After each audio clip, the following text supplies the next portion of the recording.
I have watched a lot of people lose money in markets. Most of them did not lose it because they were stupid. They lost it because they were surprised. They were surprised when a good company went down after a good report. They were surprised when a safe asset fell during a frightening week. They were surprised when the thing they bought for protection needed protecting itself. That is what happens in gold and silver more often than people want to admit. A man buys gold because the world looks dangerous. Then the world becomes more dangerous. Oil spikes, the headlines turn ugly, and gold goes down instead of up. He stares at the screen and thinks the market is broken, but the market is not broken. He simply misunderstood the order of events. Most people think gold moves because of fear. That is partly true, but it is not the whole truth. Gold moves because of fear, interest rates, the dollar, central banks, liquidity, and the strange behavior of human beings when they are afraid and need cash at the same time. If you do not understand that sequence, you will buy gold at the point where everyone feels safest buying it, and you will sell gold at the point where the opportunity is quietly being rebuilt. That is a painful way to live. I do not like pain in investing. I like simple rules, patient money, and a clear understanding of what I own. I do not need the market to comfort me. I need the market to occasionally misprice something important. Gold and silver are important, but they are not magic. They do not produce earnings. They do not hire good managers. They do not invent a product. They do not send you a dividend because they had a good year. They sit there, that is their weakness. And in certain kinds of periods, it is also their strength. A gold bar has no imagination, but it also has no board of directors. It cannot dilute you. It cannot borrow too much money. It cannot report adjusted earnings. It cannot tell you one story while doing another. It simply exists. And when enough people lose faith in the promises printed on paper, something that simply exists begins to look useful. But here is the part most people get wrong. The moment a crisis begins is not always the moment gold rises. Sometimes it is the moment gold gets hit. A geopolitical shock happens. Oil moves higher, inflation expectations jump. The market starts to believe the central bank cannot cut interest rates. Bond yields rise, the dollar strengthens because frightened capital still runs into the deepest market in the world, which is United States Treasury debt. Institutions sell whatever they can sell quickly, not because they hate gold, but because they need dollars. Gold gets hit by three forces at once. Higher yields compete with gold because gold pays nothing. A stronger dollar makes gold more expensive for the rest of the world. Forced sellers dump liquid assets because in a crisis, liquidity matters more than opinions. So the ordinary investor says, wait a minute, the world is dangerous. Why is my gold position red? The answer is that he bought insurance and then expected the insurance policy to behave like a lottery ticket every single day. It does not work that way. I have always believed that you make better decisions when you separate price from purpose. The purpose of gold is not to make you feel brilliant every Wednesday afternoon. The purpose of gold is to sit outside the credit system and respond over time when governments borrow too much. Currencies are strained and confidence becomes less permanent than people believe, but over time is not the same thing as immediately. In the first phase of a shock, people panic. In the second phase, the panic settles, but the asset that was supposed to protect people keeps drifting lower because the dollar and yields are still working against it. In the third phase, the structural buyers begin to show themselves. Central banks that were quiet become buyers again. Long-term allocators notice that the metal is no longer priced for perfection. Miners that look tired begin to stabilize. The sellers run out of ammunition. In the fourth phase, the reason people wanted gold in the first place comes back into focus. The debt did not disappear. The deficits did not disappear. The war risk did not disappear. The currency questions did not disappear. The temporary pressure on price fades. And the long-term reason for ownership remains. That is when the crowd looks back and says, I knew I should have bought. No, they did not know. If they had known, they would have acted when it was uncomfortable. Comfort is expensive in markets. Discomfort handled rationally is often where the bargain lives. I am not telling you that every gold pullback is a gift. That would be foolish. Gold can fall for years. Silver can make a grown man feel like a fool. Mining stocks can take your enthusiasm and turn it into a tax loss before lunch. But I am telling you that the pattern matters. When a real asset falls because the world suddenly demands cash, that is different from a real asset falling because the long-term thesis is broken. Those are not the same thing. A man who cannot tell the difference will sell at the wrong moment. A man who can tell the difference may still be wrong, but at least he is playing the right game. Now, let us talk about why this period is so interesting. The United States has a debt problem that is not solved by pretending the government pays an enormous amount of interest on its own debt every day that interest meter runs, every year that deficit must be financed, every time politicians promise benefits without fully paying for them, the future sends another bill. This does not mean the country collapses tomorrow. People love tomorrow, collapse stories, because they create urgency. Urgency sells newsletters, coins, seminars, and bad decisions. The United States has extraordinary strengths. It has the deepest capital markets in the world. It has world-class businesses. It has a culture that still produces risk takers and builders. It has a currency that, despite its problems, remains the main settlement tool for much of global commerce. But strength does not eliminate arithmetic. If debt rises faster than productive income for long enough, someone eventually pays. They may pay through taxes. They may pay through lower real returns. They may pay through inflation. They may pay through a currency that buys less quietly year after year, while everyone argues about whether there is a crisis. That is where gold enters the conversation.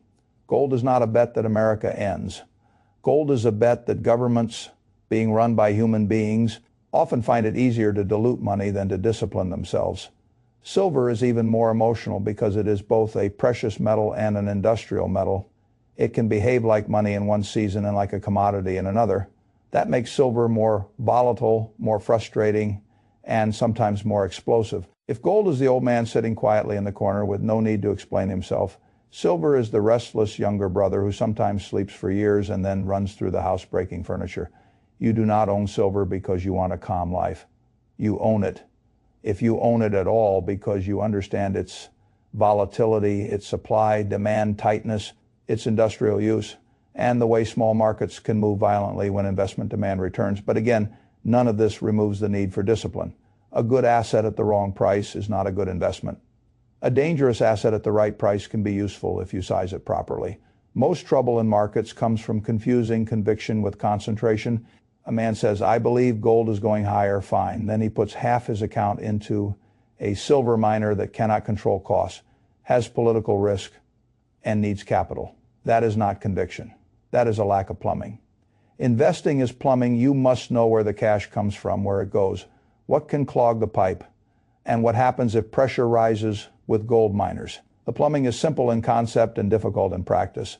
A miner spends money to pull gold out of the ground. If it costs the miner $1,400 to produce an ounce of gold and gold sells for much more than that, the margin can be very attractive. If gold rises, the miner's profit can rise faster than gold itself. That is the built-in leverage people love. But leverage works both ways. If costs rise, if a mine underperforms, if a government changes the royalty regime, if management issues shares at a bad price, if energy costs jump, if the mine is in the wrong jurisdiction, that leverage cuts against you. That is why mining stocks are not gold. They are businesses that happen to be linked to gold. Never forget that distinction.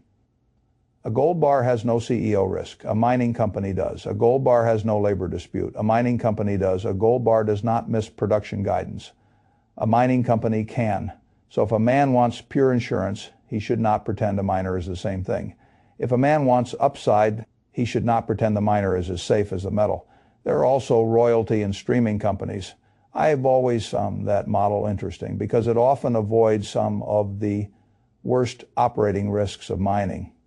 A royalty company helps finance mines and then receives a stream or royalty from production. It does not always carry the same burden of digging, hiring, blasting, and hauling. That does not make it risk-free. Nothing is risk-free, but the business model can be more elegant. It can participate in rising metal prices without owning every headache in the mine in a gold cycle. That can be powerful still. The same rule applies. Price matters. If you pay any price for a royalty business because the story sounds beautiful, the story may still be beautiful, while your returns are not. The stock market is full of great stories that punished impatient buyers. Now, the transcript that inspired this piece talks about technical levels, especially the 200-day moving average. I am not a chart trader by temperament. I do not wake up and ask a moving average how I should live, but I understand why large institutions watch certain lines.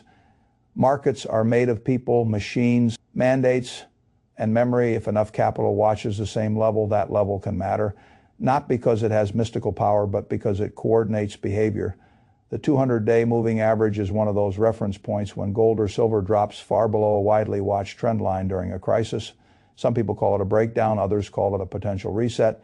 Which one is right depends on what caused the drop and whether the long-term buyers are still there. If the metal falls because real rates are rising forever, the dollar is strengthening for structural reasons. Central banks are selling for years, and the debt problem is improving. That is one story.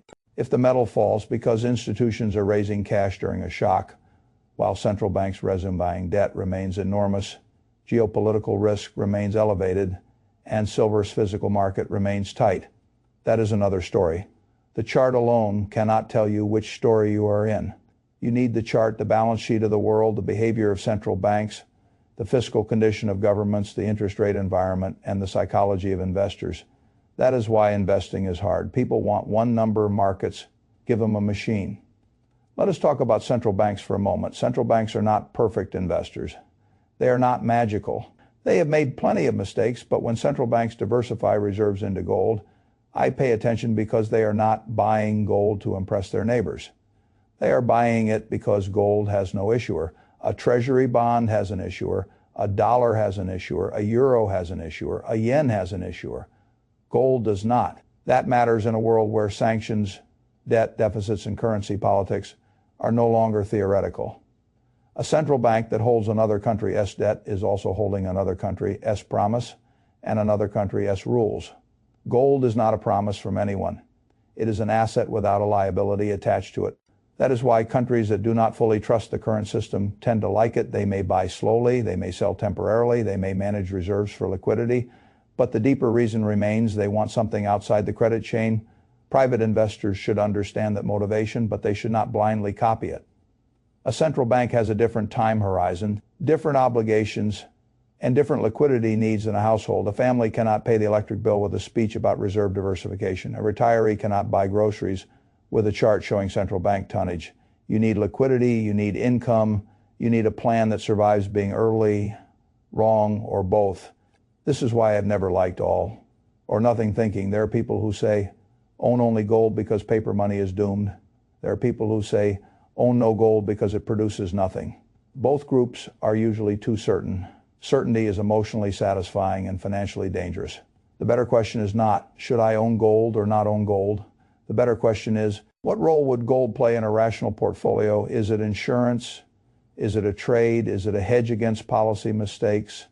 Is it a way to reduce reliance on financial assets? Is it a small allocation that lets you sleep better? Or is it becoming a religion that prevents you from thinking clearly? Every asset has a job. When you give an asset the wrong job, you become disappointed. Gold's job is not to outperform great businesses over every 20-year period. Great businesses produce, adapt, hire, sell, reinvest, and compound. Gold does not compound, it revalues. But businesses live inside currencies, economies, interest rate regimes, and political systems. When those systems become strained, an asset that does not depend on management can be useful. So the intelligent investor asks for balance. He does not say, I must own all gold. He does not say, I must own no gold. He says, how much protection do I need? At what price? And what am I giving up to own it? That is investing. Now let us bring silver back into the discussion because silver seduces people in a different way. Gold attracts fear in central banks.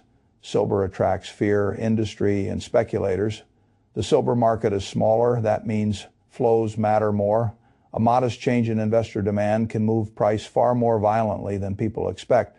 When physical supply is tight, when deficits persist, and when industrial demand from solar panels, electronics, and other technologies remains important, silver can become a crowded little doorway.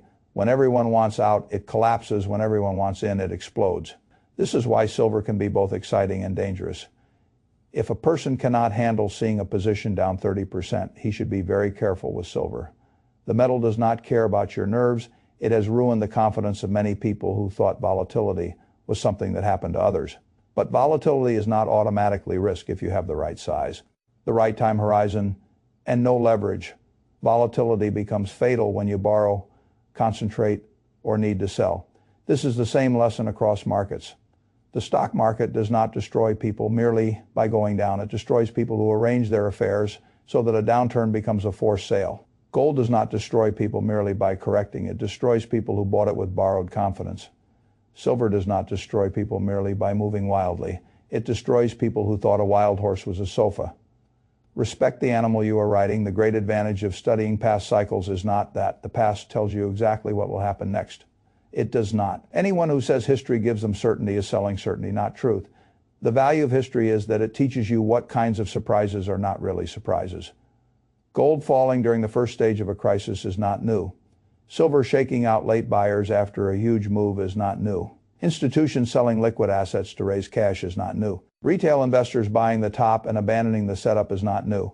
Central banks quietly returning after the panic is not new. Miners lagging, then moving hard if the metal stabilizes is not new. Human nature repeats because human nature does not get a software update. We dress the old emotions in new headlines.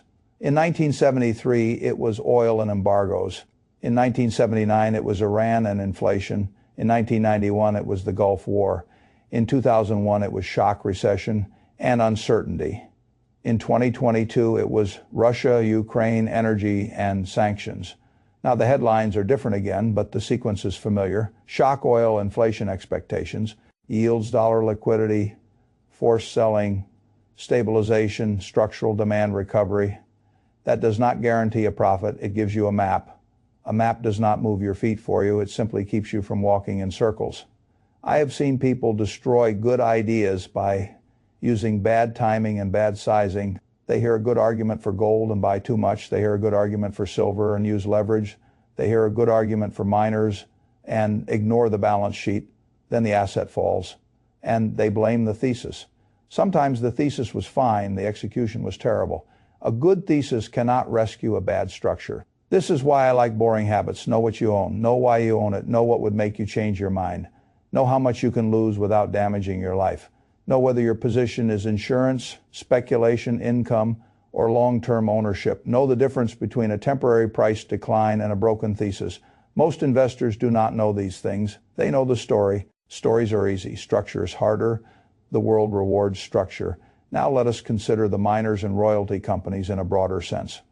When gold rises, a strong miner can behave like a leveraged version of gold that is attractive, but you must look for cost discipline, reserve quality, jurisdiction, debt management, and capital allocation. A miner that earns large cash flows during a gold boom can still waste them. Mining management teams have not always been famous for restraint. Some are excellent, some are promotional, some seem to believe every higher gold price is an invitation to spend shareholders' money like a sailor on leave. You need to know which one you own. Royalty companies can have better economics because they participate in production without operating the mine. They can diversify across multiple assets. They can convert exploration success into upside without directly managing the equipment. But they too can be overvalued, dependent on counterparties, and exposed to project delays. No shortcut removes the need for analysis. If someone gives you a ticker without giving you the risk, he has not given you a gift. He has handed you a loaded object and walked away. The stock ticker is never the answer. The answer is the business, the price, the balance sheet, the cycle, and your own behavior. That last part matters most, your own behavior. I have known very smart people who could analyze an industry beautifully and still lose money because they could not sit still. I have known ordinary people who became wealthy because they bought sensible assets, avoided debt, kept cash, and allowed time to work.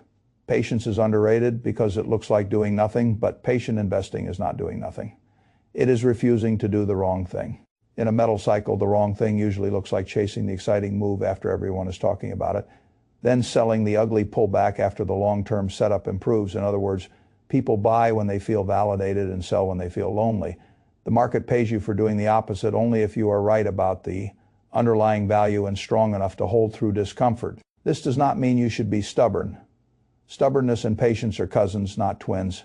Patience is staying with a sound thesis through volatility. Stubbornness is staying with a broken thesis because your ego cannot admit defeat. Learn the difference. It will save you money. So what should an ordinary investor do with gold and silver? Now, I cannot answer that for every person because every person has different income, age, debt, savings, goals, temperament, and needs. But I can tell you how I would think. I would first decide whether metals belong in the portfolio at all. If they do, I would decide whether the role is insurance or upside. For insurance, I would lean toward the metal itself or simple exposure. If I have said miners, royalty companies, but I would size them as businesses with real operating risk, not as safe assets. I would avoid leverage unless I had a very good reason and a clear risk limit. I would not confuse a price target from a large bank with Destiny Bank's revised targets. Markets revise people. I would watch central bank behavior because it reveals long-term reserve thinking. I would watch real yields in the dollar because they explain short-term pressure. I would watch silver supply and demand because a smaller market can move with surprising violence. I would watch mining margins because metal prices are only half the story. Costs are the other half. And above all, I would watch myself. The investor is usually the weakest link in the portfolio, not the asset, not the chart, not the Fed. The investor, a man with no system, turns every headline into an emergency. He sees gold fall and thinks the trade is dead. He sees gold rise and thinks he has to buy more. He sees silver spike and thinks he has discovered a secret. He sees miners double and forgets they can have. That is not investing. That is weather reacting. A system gives you a way to behave before emotion arrives, because emotion always arrives. It arrives when the screen is red. It arrives when your neighbor is bragging. It arrives when the headlines say the trade is over. It arrives when the headlines say the trade is unstoppable. In both moments, emotion wants to drive. Do not let it. The best investors I know do not eliminate emotion. They build rules so emotion does not get the keys. Now, let us return to the bigger picture.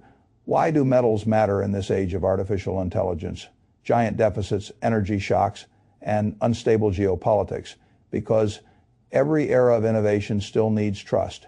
AI may change productivity, it may change labor, it may change medicine, warfare, software, and the structure of company. But AI does not repeal debt. It does not repeal the need for electricity. It does not repeal the temptation of governments to spend more than they collect. It does not repeal the human habit of turning uncertainty into speculation. The world can become more technologically advanced and more financially fragile at the same time. Those two things are not opposites. A society can have rockets that land themselves in households that cannot afford rent. A market can have brilliant companies and terrible prices. A government can have unmatched military power and a debt problem. A currency can remain dominant and still lose purchasing power.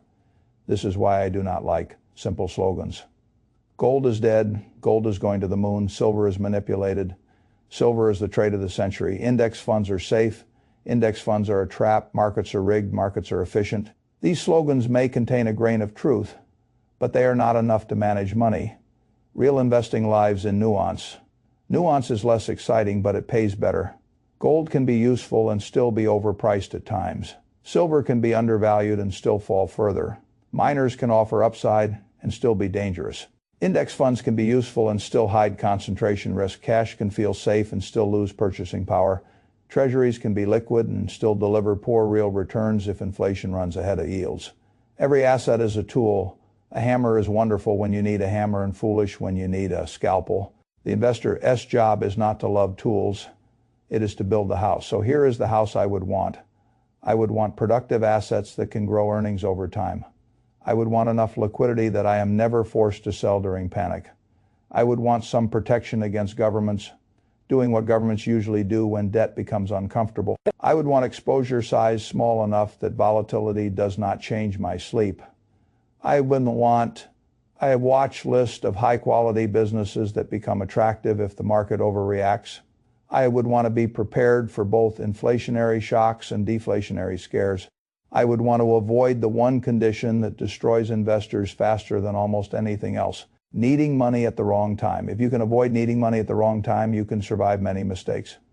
If you cannot, even a good idea can ruin you. That is why I care more about margin of safety than excitement. Margin of safety is not just buying cheap. It is living in a way that gives you room to be wrong. Gold and silver are entering a period where many people will speak with false certainty. Some will say the correction proves the story is over. Some will say the correction is the last chance before a historic rally. Some will show charts. Some will show debt clocks. Some will show central bank purchases. Some will show mining costs. Some will tell you to buy now. Some will tell you to sell everything. Listen carefully, but do not outsource your judgment. The people talking do not have to live with your portfolio. You do. You are the one who must decide whether a position fits your life. You are the one who must hold it when it goes down. You are the one who must avoid getting greedy when it goes up. You are the one who must distinguish opportunity from entertainment. And markets today are full of entertainment pretending to be opportunity. The quiet truth is that real opportunity rarely feels entertaining when it appears. It feels uncertain, it feels uncomfortable, it feels like being early, it feels like watching an asset sit below a moving average. while everyone says the story is dead. Then sometimes the facts improve before the crowd returns. That is the moment a serious investor studies, not because he knows the future, because he understands that the price of a good setup is usually emotional discomfort. If gold and silver recover from this period, many people will claim they saw it coming. Most will not have bought. If gold and silver fall further, many people will claim the whole thesis was nonsense. Some will be right for the wrong reason. The disciplined investor does not need to win every argument. He needs to survive, learn, and act when odds are favorable. That is enough. I will end with this. Gold has been called useless for thousands of years, and yet the people who run paper money systems keep some of it in vaults. Silver has been mocked as the metal of dreamers, and yet industry keeps consuming it. Mining stocks have disappointed generations of investors, and yet at certain points in the cycle, the right ones can move with extraordinary force. The lesson is not that you should blindly buy metals.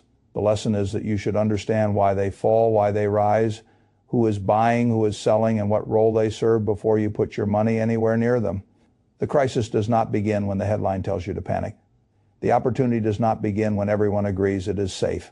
The real work begins in the confusing middle, when price, fear, liquidity, and long-term value are all pulling in different directions. That is where most investors give up. That is where the serious ones start reading.